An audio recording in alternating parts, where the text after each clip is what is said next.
As we've talked about before, the difference between connotation and denotation lies in the difference between a dictionary definition and the emotional and implied meaning of the word, which is the difference between what is the actual meaning and what is the implied meaning.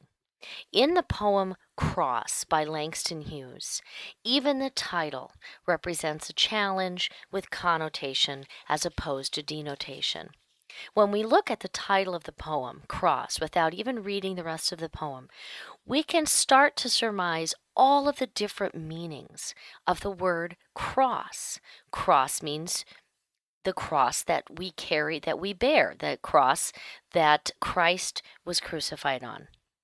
We think of cross as to go across something or to cross a river, cross a bridge, cross a road. It means to move from one place to the next. And sometimes when we cross something metaphorically, we are moving from one stage or one state to another. The word cross can also mean a combination of two things, or perhaps a hybrid of sorts. We could do a cross between two crops, a cross between two types of people. We can do a cross between two vehicles. And lastly, the word cross can also mean that I'm angry. I'm cross at you.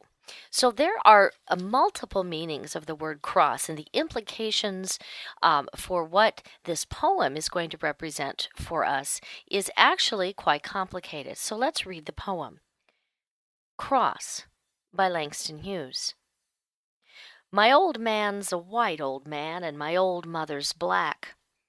If ever I cursed my white old man, I take my curses back. If ever I cursed my black old mother and wished she were in hell, I'm sorry for that evil wish, and now I wish her well. My old man died in a fine big house. My ma died in a shack. I wonder where I'm gonna die, being neither white nor black. Now, the interesting thing about this poem, among many things, is that the word cross does not appear anywhere within the text of the poem. It is only in the title, which is quite interesting. So we get the impression that Langston Hughes would like for us to consider the connotative meanings of the word cross prior to even reading the poem, so that when we do read the poem, we see all of those meanings of the word cross applied. Langston Hughes very quickly says, my old man's white and my mother's black. So right away we know that he might consider himself a cross, if you will, of two races. And then he goes on to talk about he cursed his white old man, or if he had ever cursed him, and if he had ever wished his mother to hell. And we know that he probably had at some time or another in this poem. The speaker himself had those wishes, those ill wishes toward both of his parents. And that implies the connotation of the word cross as angry or upset.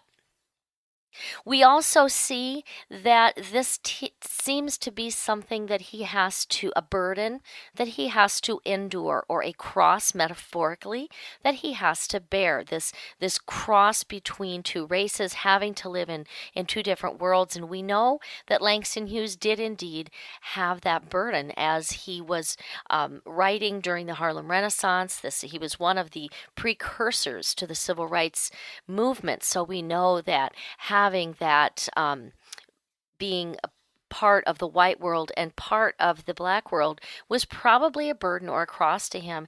And finally, at the end of the poem, we get the feeling that he has crossed over into a higher level of understanding, and at least in the sense that he wishes his mother well, and he takes his curses back that he had issued towards his father.